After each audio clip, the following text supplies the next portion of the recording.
mis amados hermanos, nuevamente el Señor les bendiga en esta mañana, y nos siga bendiciendo en esta mañana. El propósito de estar hoy delante de ustedes es precisamente lo que acabamos de cantar, ¿no? Enaltecer sobre los cielos, ¿no? El nombre del Señor, ¿no? Y glorificarle aquí en la tierra, conocerle más. Entonces, yo quiero invitarles a que abramos la Biblia, la palabra del Señor, en una carta. Vamos a comenzar una nueva serie. Terminamos Santiago ya por varios meses. Estuvimos hablando de la carta de Santiago, la primera de las cartas, año 40 después de Cristo, que fue dada a los judíos de la dispersión, a los que estaban por todo el mundo ya extendiendo el evangelio. 10 años más adelante sucede la historia que hoy vamos a comenzar. Hoy vamos a ver una nueva carta. Vamos a Primera de Tesalonicenses.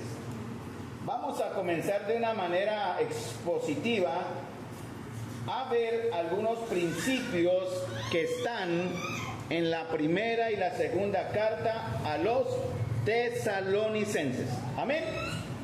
Amén. ¿Por qué decimos amén? Porque es la palabra de Dios. Entonces, cuando estamos frente a la palabra de Dios, nuestra primera reacción es eso, el gozo de saber qué es lo que Dios nos va a revelar. Primera de Tesalonicenses capítulo 1, versículo 1. Pablo, Silvano es otro nombre que vamos a ver ahorita en Hechos 14, 15, llamado también Silas. Entonces, Pablo, Silvano y Timoteo, a la iglesia de los tesalonicenses en Dios Padre y en el Señor Jesucristo. Gracia y paz sean a vosotros, de Dios nuestro Padre y del Señor Jesucristo.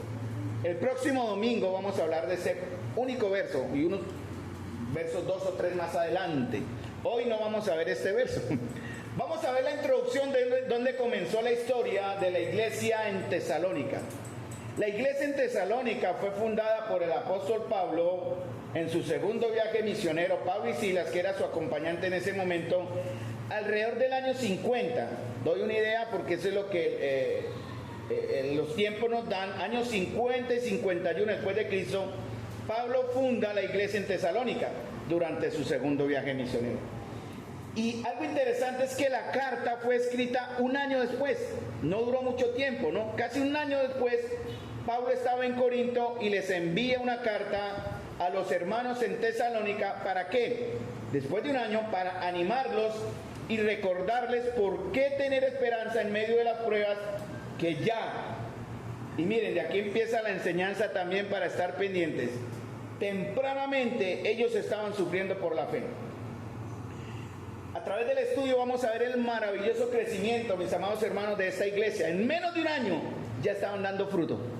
Hay congregaciones que pasan los años, las centenas y las decenas de años y no hay fruto. No hay fruto de muchas formas.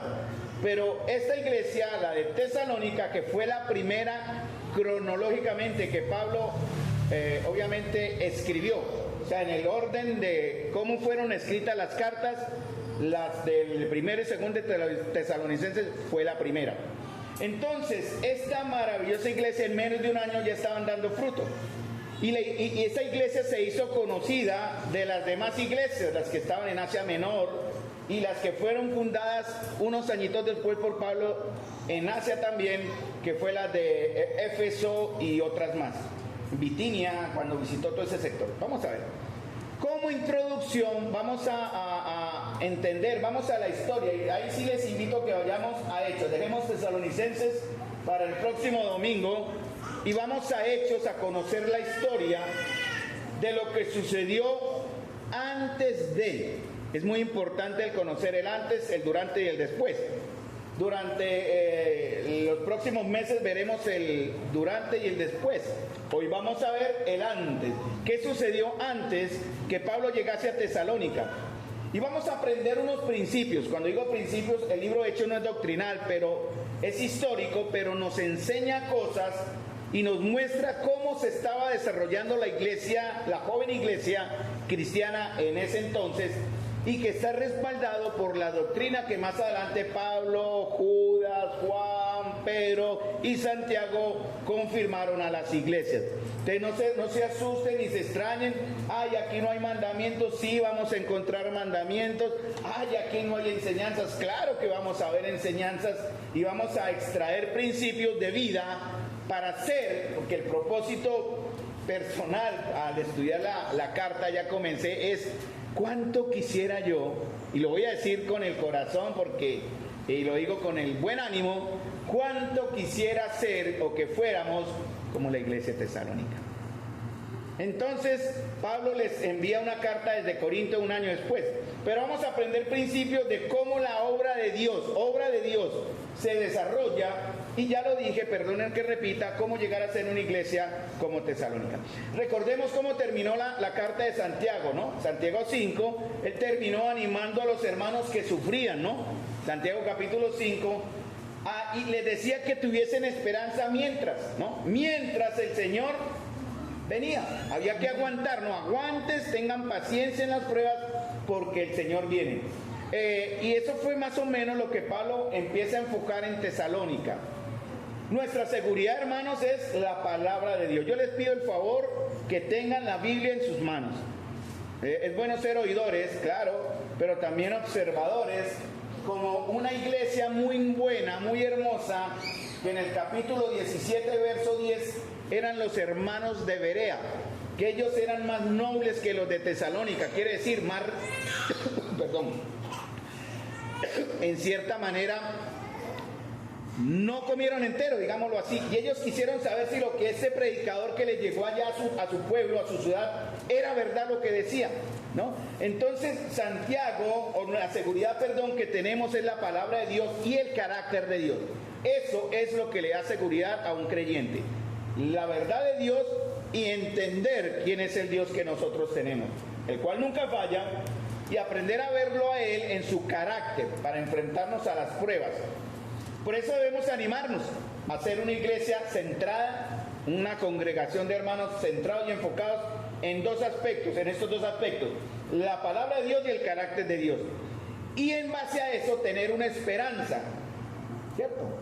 Por medio de esta esperanza en las promesas que se nos van a dar. ¿Qué significa tener esperanza? Es lo mismo que tener fe. Cuando uno tiene esperanza, uno se mueve en base a lo que no ve, porque nuestra mirada va a estar puesta mucho más allá de lo que nuestros ojos terrenales ven. Entonces Santiago enseñó sobre las evidencias, ese fue como el tema principal de Santiago, las evidencias de la salvación en un verdadero creyente. Y ahora Tesalonicenses nos va a mostrar las evidencias de la salvación o las evidencias de ser una iglesia verdadera.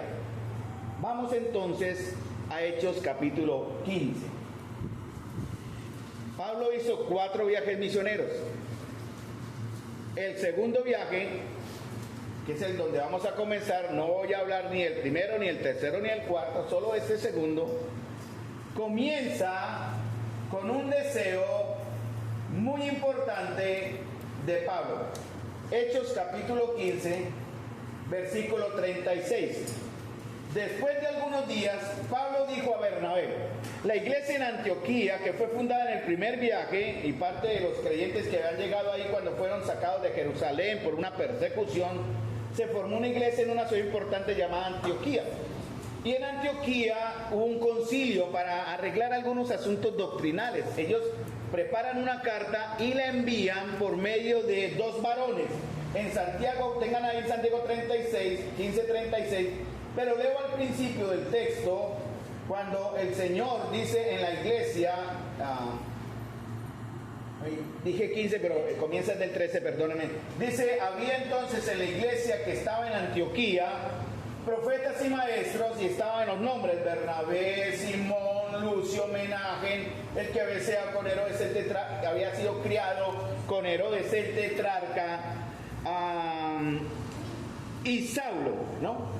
Ministrando estos al Señor y ayunando, dijo el Espíritu Santo: apartadme a Bernabé y a Saulo para la obra a que los he llamado. Y entonces, habiendo ayunado y orado, les impusieron las manos y los despidieron. Entonces ellos comienzan a ejercer una obra para la cual fueron apartados por Dios mismo, ¿no? El Espíritu Santo los separó para una labor muy importante. Y viene entonces, Hechos 15 ya, la reunión en Jerusalén, donde hay una situación doctrinal, y a ellos se les envía con una carta para que animasen a las iglesias y les hiciesen conocer las conclusiones que los hermanos habían tenido. Eso está en Hechos capítulo 15. Muy bien, y llegamos ahora sí al verso 36. Voy a pasar mi Biblia acá, que es más fácil, listo. Hechos capítulo 36. Después, vuelvo a leer, de algunos días, Pablo dijo a Bernabé, 36, 15:36, volvamos a visitar a los hermanos en todas las ciudades en que hemos anunciado la palabra del Señor para ver cómo están. Vamos a ver a través de que el tiempo me permita como 4 puntos de este bosquejo que tengo acá. Algo que tiene que ver con la obra de Dios, pero aquí comienza con algo muy triste. En Hechos capítulo 15, versículo 37. Porque nos empieza a enseñar algo. En la obra del Señor, como un título que le puse a este párrafo, en la obra del Señor, no todo lo que comienza mal, termina mal. ¿Y qué fue lo que comenzó mal? Vienen encomendados por Dios mismo, el Espíritu Santo les aparta, son encomendados por la iglesia en Hechos 15 y enviados a cumplir una labor, encomendados en la gracia del Señor, pero algo sucede. Hechos capítulo 15, versículo 37. Recordemos también el caso en la segunda carta de Juan, donde él escribe a una iglesia donde había 2 hermanos que estaban sirviendo fielmente en la iglesia y había uno que estaba destruyendo la iglesia, ¿no? Diótrefes, ¿se acuerdan? El segundo de Juan, ¿sí? Diótrefes y otros 2 hermanos más. Bueno, en la obra de Dios, escuchen bien, las actitudes nacidas del egoísmo y la falta de compromiso son una señal de un carácter no formado y carnal. ¿Y qué fue lo que pasó acá? Miren en el verso 37. Y Bernabé era el compañero de Pablo, Bernabé quería que llevaran consigo a Juan, el que tenía por sobrenombre Marcos. Pero a Pablo no le parecía bien llevar consigo al que se había apartado de ellos desde Panfilia y no había ido con ellos a la obra. Bernabé era tío de Juan Marcos. Juan Marcos es el que escribió la carta o la epístola el evangelio, de Marcos. Fue dictada, esa carta no la escribió Marcos literalmente, sino él la recibió de alguien llamado Pedro. El apóstol Pedro le dicta a Marcos la carta que ahora tiene su nombre como el evangelio según San Marcos. Pero eso ya más adelante comentamos, porque aquí hubo un gran problema, hermanos. Resulta que en Hechos capítulo 13 dice, habiendo zarpado de Pafos, Pablo y sus compañeros arribaron a Perge de Panfilia, pero Juan, apartándose de ellos, volvió a Jerusalén. ¿Qué fue lo que pasó? Y por eso cuando viene la segunda oportunidad de un viaje, Pablo dice, no llevemos a este muchacho, no es correcto. Él nos abandonó, Él nos abandonó cuando estábamos allá desde Panfilia. No fue con nosotros a la obra. La palabra apartándose, que está en Hechos 13:13, en el griego es la misma que significa apostatar, dejar, abandonar. Y Marcos, algo sucedió. Marcos era un joven, ¿no? Hoy vamos a ver la historia de 2 jóvenes también. Marcos es uno. ¿Qué generó esa reacción en Marcos? Y más adelante, en este texto en Bernabé, celos, falta de humildad, falta de carácter, falta de llamado. ¿Qué fue lo que llevó a Marcos a abandonarlo todo cuando fue invitado a acompañar a esos varones a la obra del Señor? Bernabé era ya un creyente y líder conocido en la iglesia, era llamado profeta y maestro. Incluso en algunos momentos se le llegó a adorar como un dios. Los impíos decían, no, aquí está hablando Dios mismo, ¿no? Y no solo en la iglesia de Antioquía, sino en la de Jerusalén, Bernabé era un líder firme. Y fue más importante en la iglesia de Antioquía cuando el mismo Espíritu lo aparta y delante de la iglesia de una manera hizo conocerlo, se ha apartado para la obra que yo tengo para ellos. O sea, Bernabé era clave en la obra del Señor. Pero, ¿qué pasó con Bernabé y con Marcos? Dice en Hechos 13:2 de lo que acabé de decir: ministrando estos al Señor y ayunando, dijo el Espíritu Santo: apartadme a Bernabé y a Saulo para la obra a que los he llamado. Entonces, habiendo ayunado y llorado, les impusieron las manos y los despidieron. Bernabé fue importante en los planes de Dios, pero en los planes de Dios estaba también Pablo, y eso pudo generar celos y sentimientos negativos de parte de Marcos y Bernabé. Hermanos, es vergonzoso, aquí vamos con principios, que en la obra de Dios, en el propósito de Dios, porque el propósito de Dios era llegar a Tesalónica, más adelante, no todo lo que comienza mal va a terminar mal. Entonces, no olvidemos que la obra del Señor y los planes son del Señor. Sus propósitos son específicos y nuestra tarea como creyentes en Él es estar constantemente sirviendo al Señor. Eso es lo que dice en Hechos 13:2. Ellos estaban ministrando al Señor. Esos varones estaban cumpliendo la labor para la cual el Señor los había puesto ahí. ¿Cuál es la labor para la cual el Señor los ha puesto a ustedes en la iglesia local? Estamos tratando de motivar a muchos hermanos a que sirvan de una manera correcta. Ya vamos a hablar porque hay condiciones. Si esas condiciones no se cumplen, usted no puede servir en cierta forma. Y no porque Dios se lo prohíba, es porque ya Él advirtió en la palabra de Dios que hay condiciones para los cuales Él se agrada del servicio que va a recibir de parte de nosotros. Y estos hombres eran hombres de oración, ministrando estos, sirviendo al Señor y orando o ayunando, recibieron una revelación de parte del Espíritu. Sirviendo al Señor en el lugar y en el tiempo de Dios, en la iglesia donde el Señor nos ha llamado, como dice en Hebreos capítulo 10 versículo 24. Como tarea, la iglesia tiene también la responsabilidad de encomendar, esto fue lo que sucedió más adelante en el mismo verso 13:2 de Hechos, encomendar a la gracia de Dios a quienes sirven, siguiendo la voluntad y siguiendo al Espíritu. Ahora, hermanos, yo quiero mostrarles algo. Quienes sirven deben de demostrar dos cosas que son muy importantes. Las dos están unidas de una manera como no se pueden separar por mucho tiempo: llamamiento y carácter. Pablo y Bernabé en este momento, allá en Hechos 13:2, tenían llamamiento, pero tendrían carácter.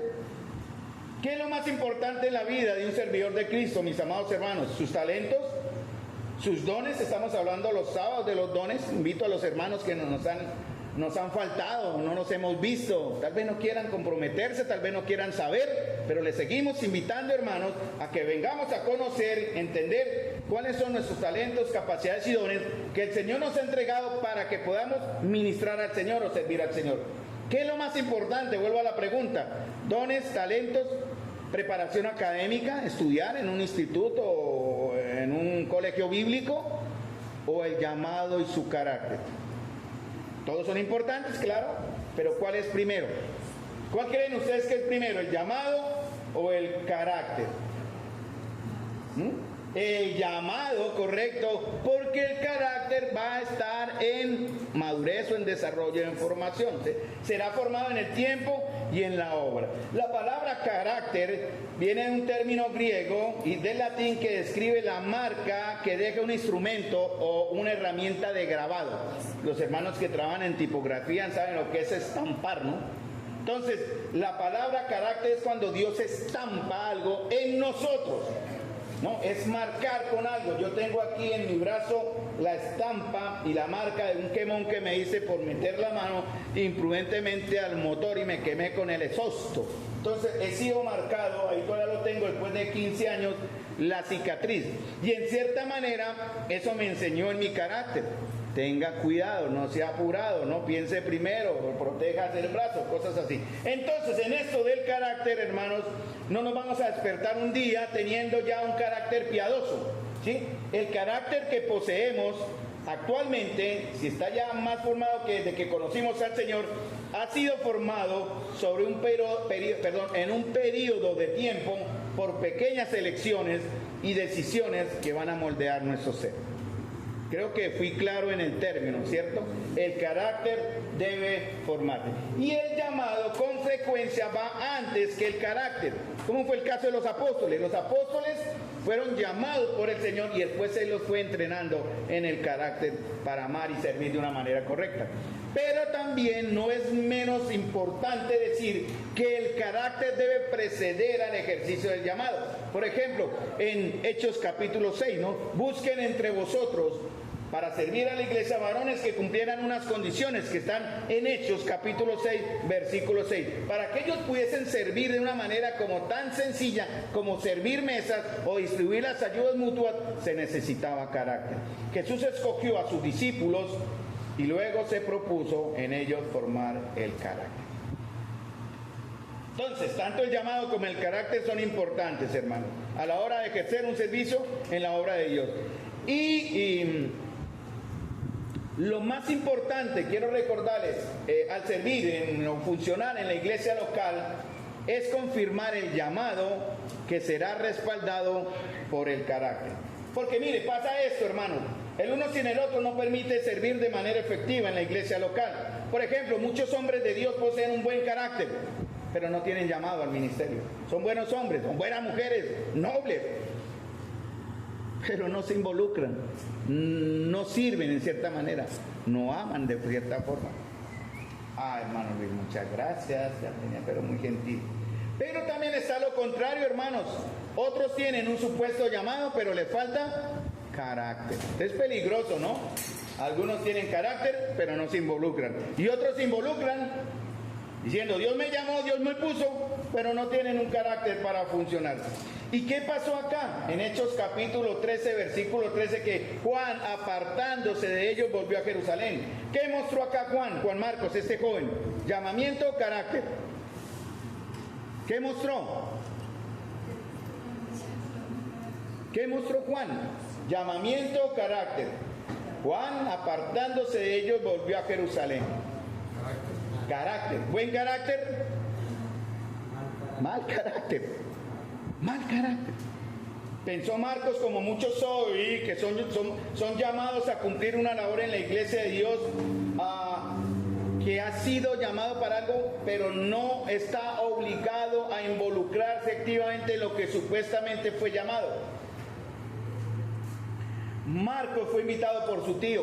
Venga, Marcos, vamos a empezar. Sí, él con buen ánimo, con esa emoción humana y carnal. Vamos, tío, sí, acompañó a Pablo y empezaron su viaje. Pero llegó un momento en que su llamado no fue real en ese momento, ¿no?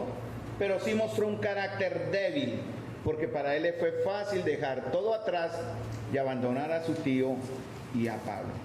Entonces, obviamente, tal vez pensó él que el primer viaje llegó a Chipre, ¿no? El primer viaje arrancó y llega a la isla de Chipre, donde ellos eran originarios. Y después ellos cruzan el mar al frente y llegan a Panfilia, ¿no? Al pueblo al frente de Chipre, o la zona al frente. Tal vez Marcos, voy a especular, pensó, no, solo es hasta Chipre, ¿no? Pero llegan a las partes planas al frente de Chipre, pueden ver en el mapa, y encuentran una ciudad llamada Panfilia, en este caso, como Pablo menciona acá, Pergue de Panfilia, y Marcos dice, no, pero es que yo no quiero, seguramente aquí es caluroso, es pantanoso. Pablo dijo, subamos las montañas hacia Galacia, hacia la zona de Galacia, donde él funda la iglesia de los Gálatas. Pero digo, tal vez, estoy especulando, Marcos dice, no, pero es peligroso el camino, hay montañas, hay muchas obligaciones. No, yo no soy para esto. Y le dio mamitis y se volvió para su casa. Digo, no, yo no voy con esto. No estoy dispuesto a eso. Y así él mostró inmadurez y falta de compromiso, que son indispensables, hermanos, en la obra del Señor. Porque cuando el carácter es más fuerte que el llamado, entonces es carne. Estaremos actuando de una manera carnal. Es también posible, porque esto es lo que seduce el texto, para que ustedes me entiendan, que él se molestó cuando Pablo tomó el liderazgo. Le entró envidia o le entraron celos. Porque miren lo que dice en Hechos capítulo 13, creo que lo dice, cuando dice Pablo y sus compañeros, Hechos capítulo 13, muy bien, entonces, sí, listo, 13, 12, no, espere que estoy buscando un momentico que no la resalté acá entonces. Y ellos comienzan su viaje Y habiendo zarpado de Pafos, Pablo y sus compañeros, gracias, y ahí está, no lo resalté, yo siempre resalto y hoy no resalté la frase.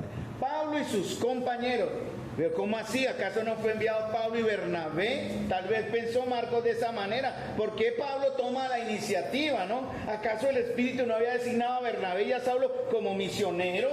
¿Qué derechos tenía Pablo de ocupar el primer lugar? Una posible razón de su deserción. Una, inmadurez, obviamente, los peligros del viaje. Dos, de pronto celos, de pronto envidia contra Pablo. Otra posible razón era la salud de Pablo.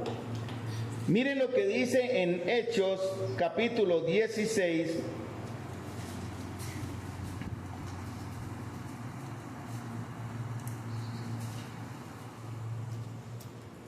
Porque en las tierras donde ellos llegaron en su primer viaje misionero, algunos comentaristas dicen que posiblemente Pablo, porque él dice en Gálatas 4:13, pues vosotros sabéis que a causa de una enfermedad del cuerpo os anuncié el evangelio al principio. Porque él pasa de Chipre al frente, están en Perge de Panfilia, Marcos los abandona y Pablo sube las montañas hasta Galacia y inicia ya la iglesia de los Gálatas, ¿no? Y él les escribe, mire, por causa de una enfermedad del cuerpo os anuncié el evangelio. Y él deseó subir a tierras más altas, más frescas, menos calurosas, porque Galacia es montañosa, y pasar de las tierras insalubres y calurosas de la costa, y Bernabé lo apoya. Pero su joven sobrino se niega, y como dice la escritura, literalmente cuando dice el término apartado de ellos, él se devuelve a casa, y la palabra apartado de ellos en griego puede significar desertado o amotinado. Seguramente le dio la rabieta, seguramente mostró el enojo, seguramente mostró la carnalidad. Él dice, yo no quiero pasar a eso, yo no quiero, mejor me devuelvo, y los abandonó. Juan Marcos en ese momento no fue digno de acompañarlo, y eso implicaba que Pablo sentía que Marcos era ¿qué? ¿Qué pensaría un líder si uno de sus discípulos, en este caso Marcos, bota todo? ¿Qué joven tan qué? Tan inmaduro, qué joven tan perezoso, ¿no? Qué joven tan cobarde, qué falta de compromiso. Seguramente.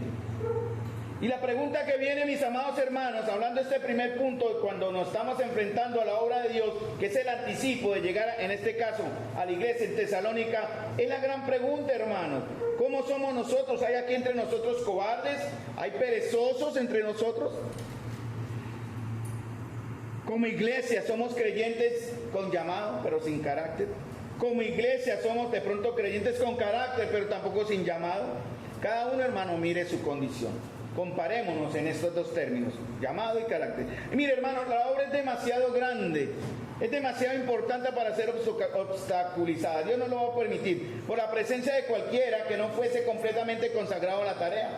No creamos, nadie es indispensable, ¿no? Nadie puede decir, es que si yo falto esto se acaba. No, señores, la obra es del Señor, hermanos, y Él no va a permitir que lo que empezó en nosotros, hablando ya de una manera local, se complete y se termine si alguno de nosotros no nos comprometemos o simplemente no rendimos. Vayamos otra vez a Marcos capítulo 15. Ya conocen el texto, ¿no? ¿Por qué Pablo se dijo no? Esta vez Marcos no, él ya nos abandonó, y es casi seguro que en esta segunda oportunidad él nos vuelva a abandonar. Miren lo que dice Hechos 15:39. Hechos 15:39. Y hubo tal desacuerdo entre ellos. ¡Ay, Dios! ¿Qué pasó? Hubo una gran discusión entre ¿quién? Pablo y Bernabé. Bernabé, quiero llevar a Marcos. Pablo dijo, no, porque el muchacho aún no está listo. Y hubo tal desacuerdo entre ellos.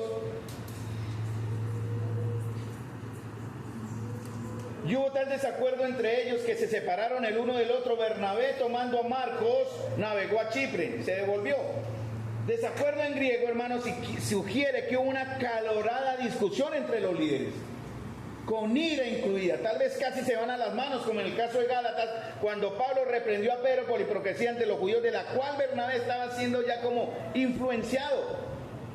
Pero el término que está en griego, ojo con esto, que aquí viene la enseñanza, significa también que no fue permanente, fue una rabieta, una indisposición temporal.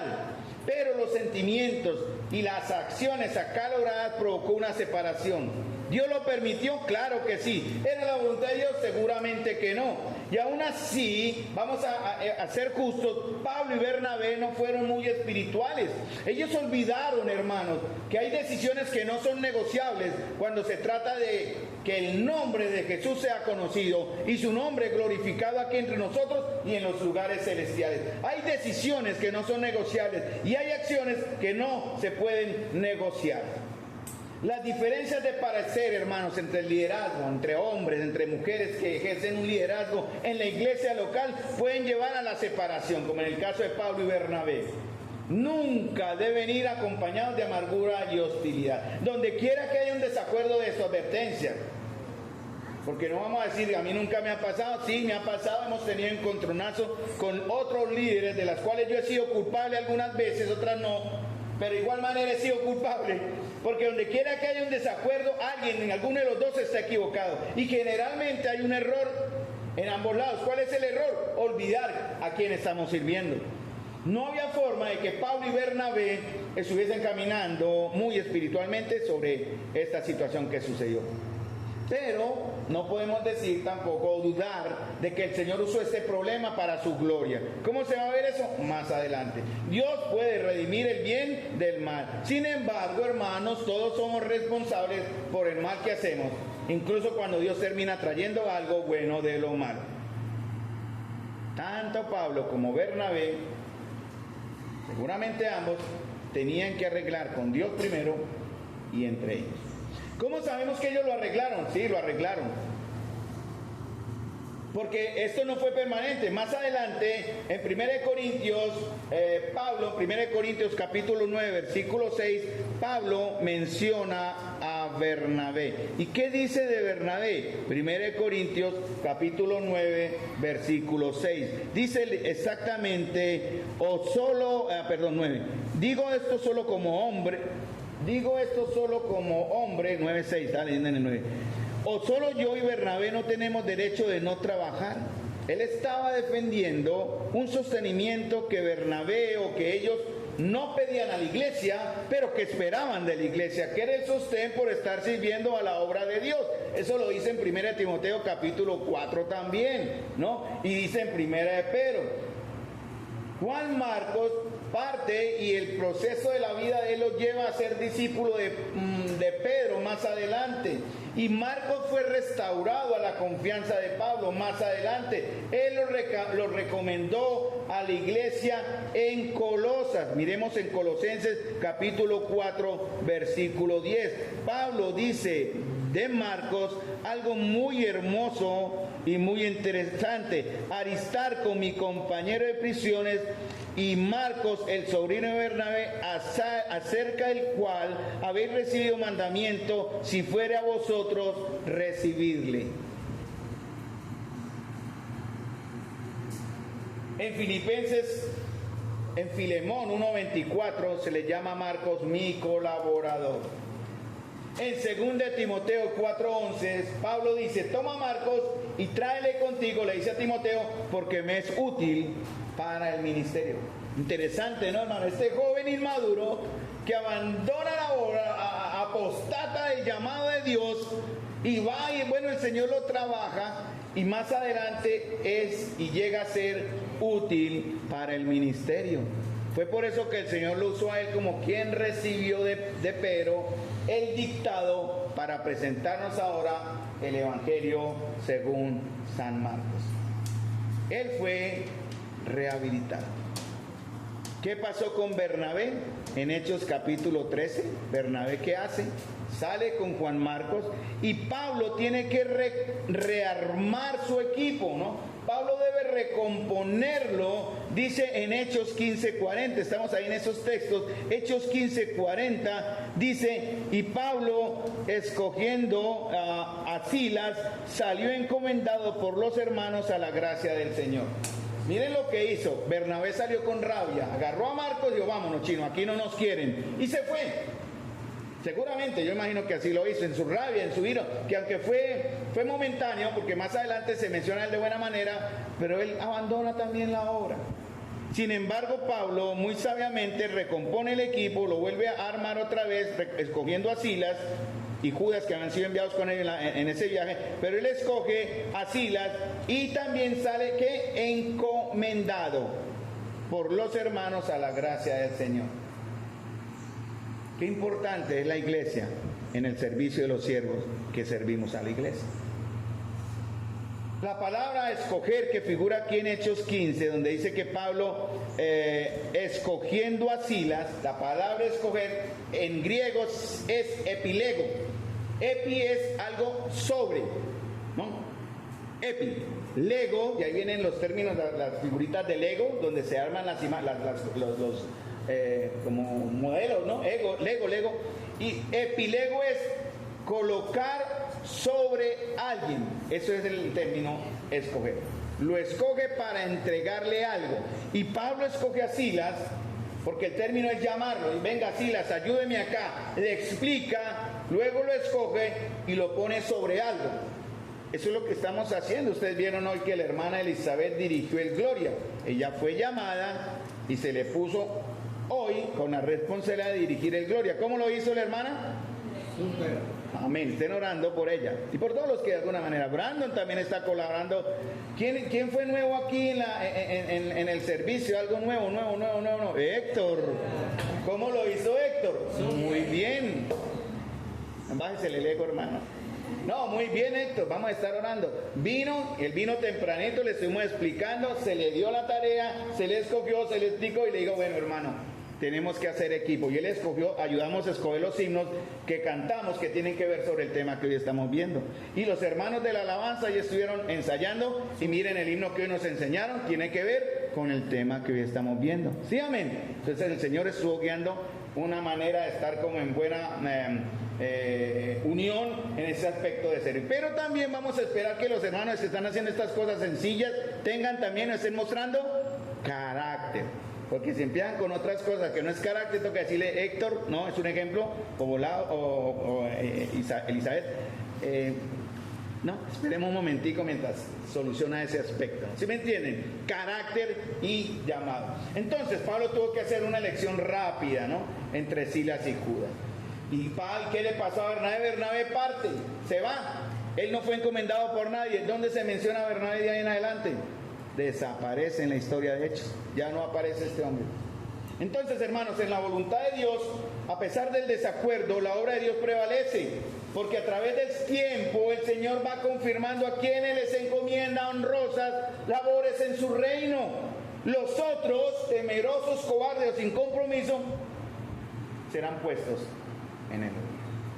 Primer punto, era el más larguito. Primer punto, en la obra de Dios no todo lo que comienza mal termina mal. No debe haber diferencias que causen dolor o separación en el liderazgo. Para el hermano David, para Carlos, o para el hermano Carlos con cualquiera de los hermanos de la comunión, no debe haber ni de parte suya hacia mí, ni de parte mía hacia ustedes, nada que nos divida en el aspecto de que buscamos aquí la gloria y la exaltación del Señor. Entre las damas, entre las jóvenes, todos tenemos que estar enfocados en ministrar y servir al Señor.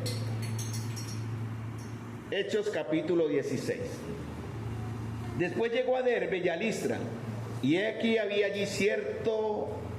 entonces Pablo escoge ahora otro joven. Perdió uno por carne o por las razones que sean, y ahora él arranca el viaje y llega a una ciudad, llegó a Derbe, eran de ciudad cerca, y a Listra, y había allí un joven discípulo llamado Timoteo. Y ese es el segundo punto en esta enseñanza de 2 horas, porque hoy tarde, pero la gloria sea para Dios. Si no, dejamos para el otro domingo. En la obra del Señor, el primer punto, no todo lo que comienza mal termina mal. El Señor maneja su obra, Él es el dueño de la obra, Él es el Señor de la obra. Y si nosotros, hermanos, humanamente no nos disponemos para ser instrumentos de honra y gloria al Señor, Él dice, no lo necesito, quédese ahí. No, muchas gracias. ¿Oyó? Pensemos eso siempre. Hechos 16, 1, 5. En la obra del Señor, desde el segundo punto, Él dispondrá de hombres, y también incluyó de mujeres, idóneos. Y miren las características de un hombre y una mujer idóneos que van a poder ayudar y servir a que el reino de Dios se extienda en nosotros y entre nosotros para otros, que son los siguientes. Timoteo reemplaza a Juan Marcos. ¿Qué diferencia entre estos dos jóvenes? Antes de ser considerados útiles al ministerio, Timoteo y todos nosotros, ahí está en la Biblia, se lo muestro, debemos cumplir ciertas condiciones. La primera, ¿cuál es la primera que dice ahí? A ver si ustedes me ayudan si están sintonizados. Debemos ser personas y mujeres, bueno, aquí no lo menciona, perdónenme, pero es parte, ahí sí está.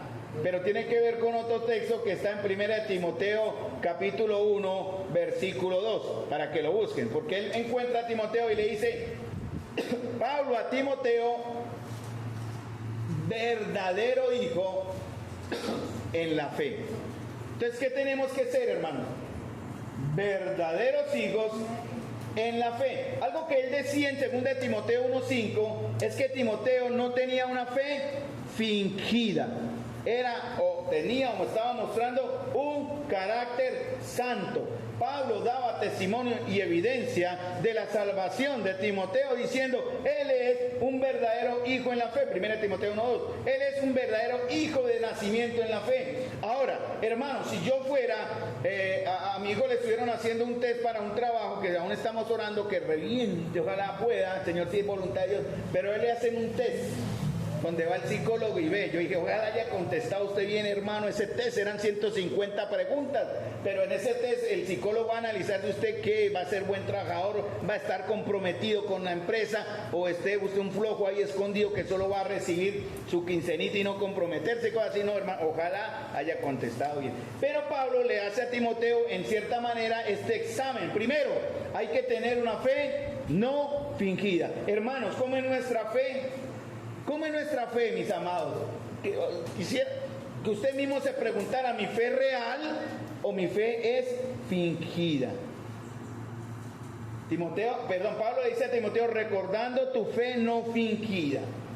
Timoteo, de seguro, estaba mostrando un carácter en formación gracias al contacto con las Escrituras. Miren lo que dice en 2 Timoteo 3:15. Yo no los anoté y fue mi error porque me toca buscar. Debo buscar en la Biblia. Entonces, 2 Timoteo 3:15, y lo leo. O el primer, ya lo encontré. Dice Pablo, y que desde la niñez, bueno, Pablo le dice algo que vimos ayer con los caballeros precisamente, pero persiste tú en lo que has aprendido y te persuadiste sabiendo de quién has aprendido, y que desde la niñez has sabido las sagradas escrituras, las cuales te pueden hacer sabio para la salvación por la fe que es en Cristo Jesús. Entonces Timoteo empieza a mostrar un carácter en formación gracias a que él estaba teniendo contacto con ¿qué? El último libro en la biblioteca, el último reality en TV. Timoteo estaba teniendo contacto con una cantidad grande de buenos muchachos, de jóvenes que se reúnen, se divierten, juegan y todo. No, la sabiduría venía ¿por qué? Porque estaba teniendo contacto con las sagradas escrituras, hermanos. No es secreto, pero lo vuelvo a decir, estoy tomando un curso muy exigente de predicaciones positivas. Y me ha sorprendido las cosas que uno piensa que lo sabe todo, por lo menos ya lo tengo dominado. No, con vergüenza tengo que agachar mi cabeza y decir, me faltó mucho, todo fue empírico. Pero hay muchas cosas que me están enseñando basados en las Escrituras, que me han enseñado a mí que realmente a veces es necesario estudiar un poquito más. Estudiar más profundamente. Y Timoteo estaba formando eso porque él estaba teniendo contacto con las Escrituras, mostrando así que una fe no fingida, una fe verdadera, hermanos. ¿Qué clase de fe tenemos?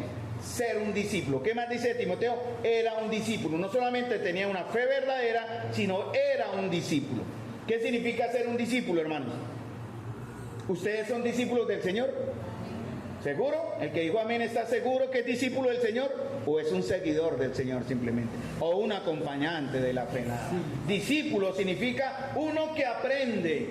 ya sea con esfuerzo, aprender por investigación o por observación. Pero discípulo es uno que sigue. Aquellos que dijeron amén a mi frase, usted es un discípulo, dijeron amén, me gustaría verlo, en realidad no me di cuenta quiénes lo dijeron, se salvaron, pero esperamos en el Señor que estén ustedes mostrando que verdaderamente sí son discípulos.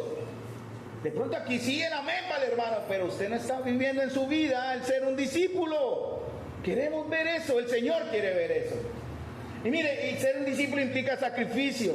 Timoteo venía de una abuela y una mamá que eran judías, pero él tenía un papá que era griego. Entonces era un inconverso con una creyente. Me imagino que él tuvo problemas en su casa. ¿Y cuál fue el primer problema? Que él no era, ¿qué? Como buen judío, las mamás se preocupaban porque era parte de su identificación que fuera circuncidado. Timoteo no era circuncidado. Seguramente el papá, no, ¿qué me le van a hacer eso al chino? Déjemelo quieto, ¿cómo así? No, vamos más bien al templo y vamos allí a adorar a Atenea, vamos a ver vamos a hacer unos votos y ¿qué eso qué va? Eso. Y su madre, pues obviamente. Pero Timoteo, porque fue sabio al ser enseñado en las Escrituras, se mantuvo firme. Sí tuvo sus problemas, ¿cierto? Podemos deducir de ahí, compadre.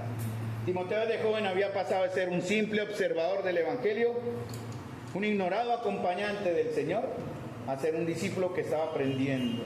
Por eso Pablo le dice a Timoteo, ese texto lo vimos ayer en Caballeros, para que lo recuerden, persiste en lo que has aprendido y te persuadiste sabiendo de quién has aprendido y que desde la niñez has sabido las Escrituras, las cuales te pueden hacer ¿qué? Sabio por la fe que es en Cristo Jesús. Hermanos, ayer hablamos de eso en Caballeros. Hay que permanecer, hay que aprender, hay que estar persuadidos y también mostrar la sabiduría que viene por el contacto con las Escrituras. Otra cosa que dicen en Hechos 16, 2. ¿Qué pasaba con Timoteo? No solamente era un discípulo fiel, verdadero hijo en la fe, un verdadero creyente, sino también que daban testimonio de él los hermanos en Listra y en Iconio. La distancia entre las dos asambleas aproximadamente era de 30 kilómetros. 30 kilómetros es como una distancia un poquito más larga de aquí a Piedecuesta. En carro, 15 minutos. Pero ¿por qué Timoteo tenía testimonio entre los hermanos de Listra y Iconio a 30 kilómetros de Derbe, donde él estaba? O sí, seguramente estaba en Derbe. Porque el testimonio era... ¿Cómo era él conocido? ¿Por qué él era conocido? ¿Cómo creen ustedes que él se hizo conocer? ¿Por qué, Silvia? ¿De qué manera? Sí, servía ¿en dónde? En su iglesia local y también con los hermanos en en Listra y en Iconio, 30 kilómetros. Timoteo, venga, lo necesitamos para que dirija. Sí, claro, voy. 30 kilómetros en un día de viaje prácticamente. A veces tenemos hermanos que están a 3 minutos, a 5 minutos a pie y no vienen. Y es vergonzoso y es muy triste para el Señor, no para mí. Uno es humano y también hay situaciones. Pero él no dudaba en ir a 30 kilómetros a pie para servir en su iglesia, pues obviamente con los hermanos. Y eso indica que su testimonio como cristiano ejemplar había ido más allá de los límites de su propia ciudad.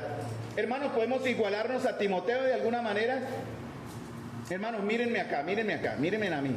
¿Estamos de verdad dispuestos o estamos más o menos identificándonos con Timoteo en estas características? Verdaderos hijos de la fe, buenos discípulos en verdad, fieles en la fe y en el testimonio. Y otra cosa que es más importante, en el verso 3, Hechos 16:3, ¿estamos dispuestos al sacrificio? Miren lo que pasó en el verso 3. Quiso Pablo que éste fuese con él y tomándole ¿le qué? Circuncidó. Uy, hermanos, hoy día la ciencia, ustedes duermen, ¿cierto? Anestesia, y los bebés, pues obviamente el umbral de dolor es mucho más alto. Pero hermanos, la circuncisión es un ritual muy doloroso. ¿Por qué Pablo le dijo a Timoteo, ve hermano, mejor circuncídese? Porque Timoteo era judío, ¿cierto? Y él iba a servir con Pablo, y para no dar tropiezo, entonces Pablo dijo, es conveniente que mejor se circuncide para evitar que otros hablen mal de usted. Y dice Timoteo, uy, pero eso debe doler, Pablo. No, es que eso duele. Imagínense cortar el prepucio de su pene, hermanos. Hermanos, bueno, yo no sé qué será eso, nunca lo sabré ya, pero él sí. Uy, Pablo, pero, ¿sabe qué, Pablo? Si hubiera sido más, pues no, yo esos dolores gratis no me los... No, gracias, chao. Pero ¿qué dijo Timoteo? ¿Qué hizo Timoteo? Se dejó circuncidar. Dijo, sí, Pablo, listo, por el Señor lo que sea. Porque Pablo y Timoteo estaban mirando más allá en el ministerio y en sus servicios. Timoteo estuvo dispuesto a sufrir en ese momento, aunque sea, más adelante sufren peor, ese dolor de la circuncisión, ¿no? Pero para él era más importante en esa actitud, lo mejor es para el reino del Señor. ¿Estamos dispuestos a eso, mis hermanos? ¿Está usted dispuesto al sacrificio, al sufrimiento, por causa, no de la iglesia, de este lugar, sino del Señor? Sería la gran pregunta. Timoteo estuvo dispuesto. ¿En verdad estamos buscando que el reino de Dios sea mostrado a través nuestro o a través de nuestra iglesia? Eso implica sacrificio, hermanos. Eso implica dolor. Eso implica dejar mis comodidades y morir por el Señor en cierta manera. Considerar aquellas cosas que para mí son ganancias, como decía Pablo, basura. Y es verdad, tiene usted la comodidad de su TV allá, la comida el sábado, después del trabajo, que son buenos los descansos. Pero hermano, la iglesia nos necesita para crecer de manera mancomunada. No se crece solo. Se puede poner YouTube allá y poner a los mejores predicadores del mundo. Eso no es ser iglesia. Y se va a recibir conocimiento, pero no va a madurar, se lo digo. Porque eso tiene que practicarse de manera real, visible y práctica, valga la palabra, en la comunión de los santos. Entonces Pablo necesitó conformar un buen equipo. Hubo un resultado cuando hizo las cosas correctas. Hechos 16:5. Timoteo se circuncida, lo que sea, ¿cierto? Hacen la obra, verso 4, y miren el resultado de hacer las cosas bien. Así que, ¿qué? Las iglesias eran confirmadas en la fe y aumentaban en número cada día. ¿Se imaginan, hermanos, cada día ir sumando, hermanos? ¿Y qué significa cada día? ¿Cada semana? ¿Cada mes? Pero ¿cómo así? ¿Ellos se reunían todos los días? ¿Acaso estaban constantemente metidos en la iglesia? No, seguramente partían el pan cada primer día de la semana, obviamente. Pero ellos estaban a tiempo y fuera de tiempo siendo testigos allá de la fe que vivían. Y la gente decía, yo quiero vivir la fe de ese hombre, lléveme a su iglesia. Algunos de ustedes les da pena traer gente acá. Uy, pero llevar allá, no. Las alabanzas han mejorado mucho, pero hace unos años, allá me voy a dejar, allá me voy a volver, no, allá no está el espíritu, allá decían algunos. Porque eso no es lo más importante, obviamente. Pero ustedes sí quieren traer personas acá para que escuchen la verdad. ¿Por qué no se ve entonces eso? Fuércelos, tráiganlos, oblíguenlos, invítenlos, invirtámosle. Esa es la idea. Hay hermanos que se sacrifican, van los que van a la feria, ¿no? A traer y a veces llegan tarde, pero no hay excusa, toca madrugar más, ¿no? Ellos saben, toca madrugar más para que lleguen a la hora aquí. Y obviamente están haciendo una buena labor, disponernos para todo. Ayer hubo hermanos que transportan a unos, transportan a otros. Eso es parte del amor, pero estamos hablando del enfoque evangelístico, hermanos. Que ellos quieran que las personas, ¿cómo nos ven a nosotros? ¿De verdad quieren copiar nuestra fe? ¿O nos ven y dicen, si ese es Cristo, yo no quiero tener el Cristo que usted tenga, que usted tiene, bien? No lo quiero. A mí en la universidad me dijeron una vez, aunque en su ignorancia, no, oye, Carlos Alberto no es cristiano. Pero que no soy cristiano, porque yo les hablaba del evangelio en la universidad los primeros 3 meses, después me rendí y caí mal, perdí años, eso es testimonial. Pero al principio me decían, usted no es evangélico. Ay, pero ¿por qué? ¿Qué pasó? Porque es que usted recocha mucho. Entonces, ¿será que el evangélico para usted es el bobo, el tonto, No, yo soy así dinámico, y en ese mismo dinamismo bueno que yo tengo en mi sanguinidad humana, también me causa un perjuicio. Pero la idea era esa, que ellos quieran copiar la fe que hay en nosotros, hermanos. Esa es la exhortación ahora, que los impíos quieran conocer la luz que hay en nosotros y no seguir viviendo en sus tinieblas. Tercer punto, ya vimos el primero, ¿cuál fue? Todo lo que comienza en la obra de Dios bien, mal, no tiene que terminar mal, la obra es del Señor. Pero también el segundo punto que vimos, el Señor dispondrá de hombres fieles, hombres y mujeres fieles, hermanos. Tercer punto, en la obra del Señor Él guiará la obra de acuerdo a sus propósitos. Miren que Pablo, atravesando Frigia y la provincia de Galacia, les fue prohibido, escuchen bien, por el Espíritu Santo hablar la palabra en Asia. Y cuando llegaron a Misia intentaron ir a Bitinia, pero el Espíritu Santo no se los permitió. Ellos partieron de Jerusalén, siguiendo la costa viene Asia Menor. Concéntrense en mí, hermanos. Asia Menor, y después seguía lo que es Macedonia, pasando la parte de mar que está ahí dando la vuelta. Por último estaba Macedonia. Pero el Señor dice, no, hacia hoy no, vayan a Macedonia.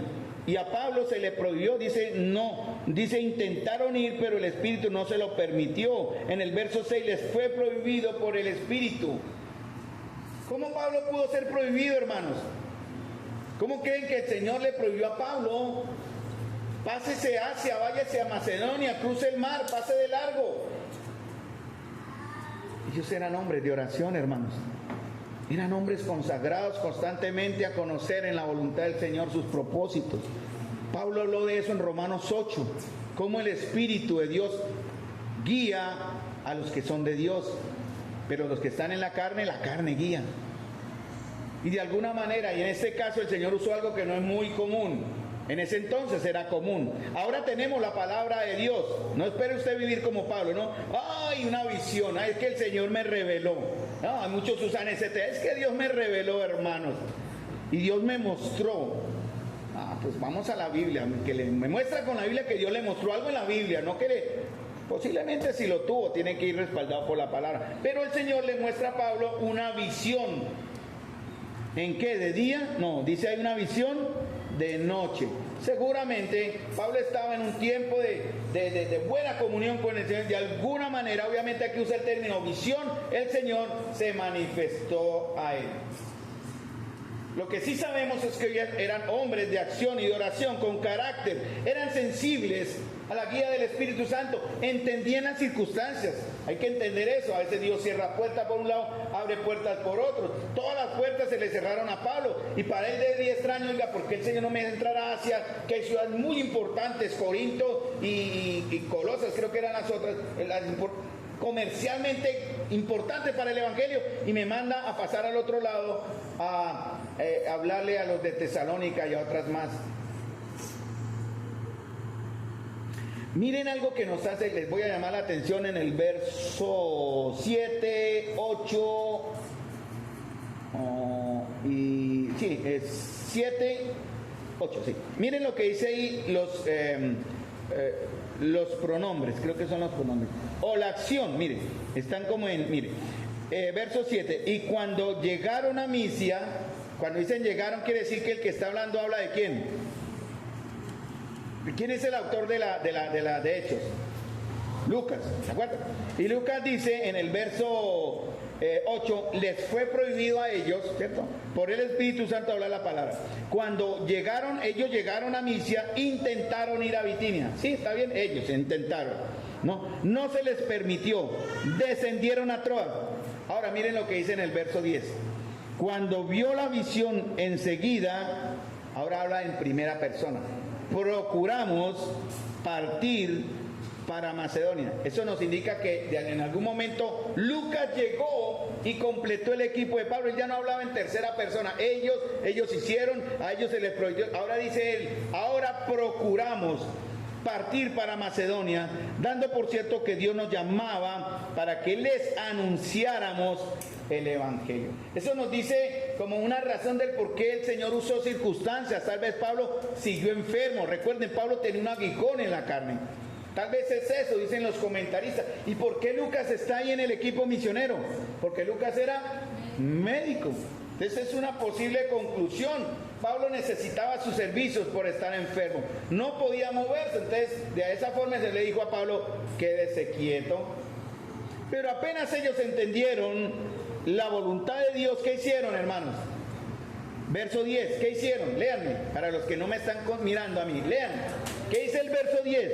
Cuando vio la visión, dejaron para un mes. Cuando vieron la visión, vamos a seguir orando. Cuando vieron la visión, mañana lo haremos. Cuando viene la visión, oiga, preparémonos y ahorrémonos primero. procuramos partir para Macedonia, dando por cierto que Dios nos llamaba para que anunciásemos el Evangelio. No esperaron. Para ellos era lo más grandioso, lo más hambriento, en ese término usémoslo de ir primero a exponer. No tenemos que esperar, vayamos, el Señor nos manda, el Señor nos cuida.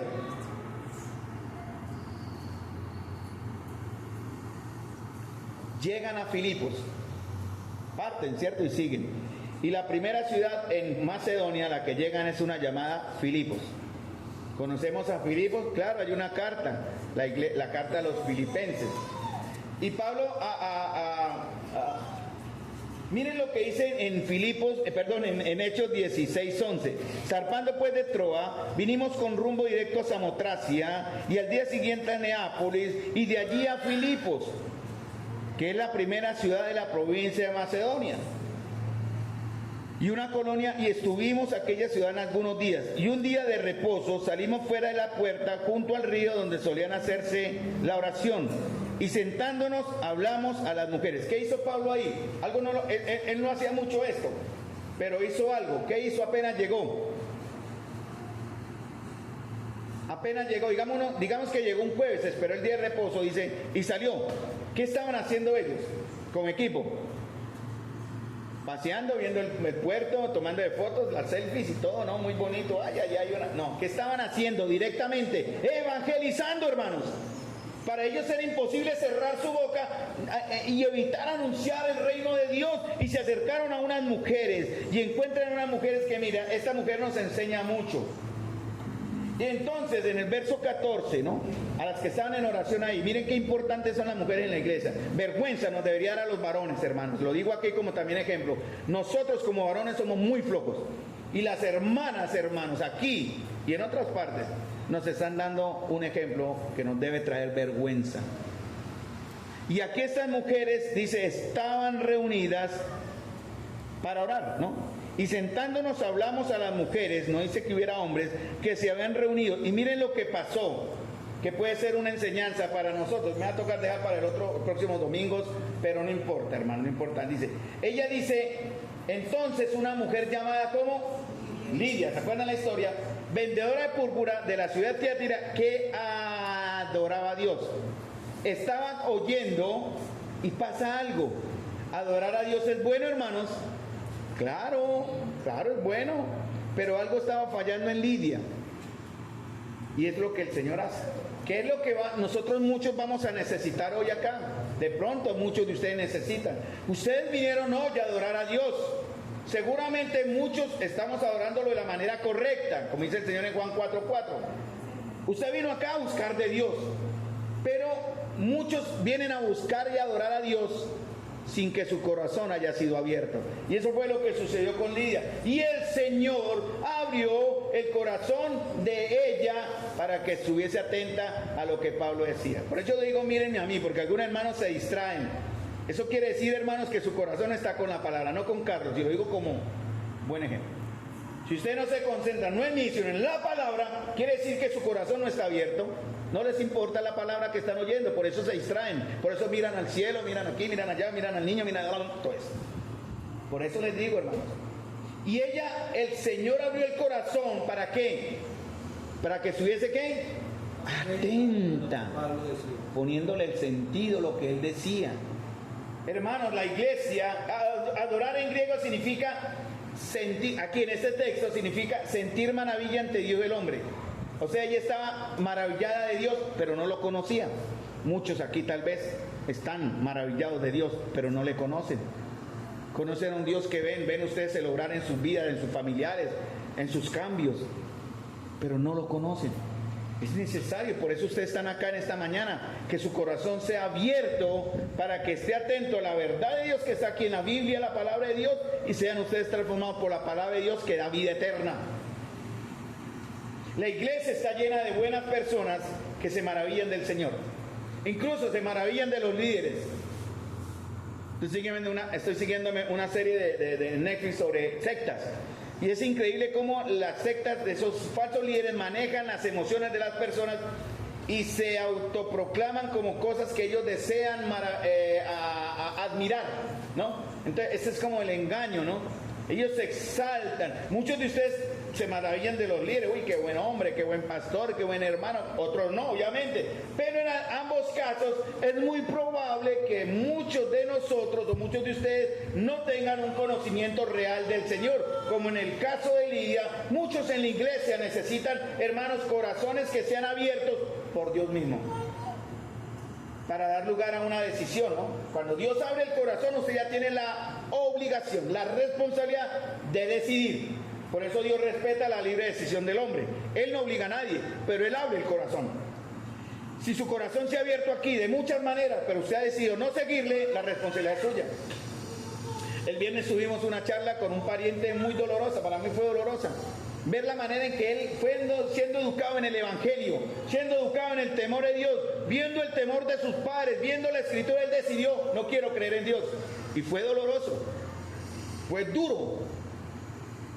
Y como le decíamos ya prácticamente a lo último, en una charla un poquitico acalorada, pero con respeto, obviamente, la decisión la tomó usted. Usted puede decir no creer en Dios, pero eso no niega la existencia de Dios y que Él traerá un juicio sobre todo aquel que comete un pecado. Porque la paga del pecado es la muerte.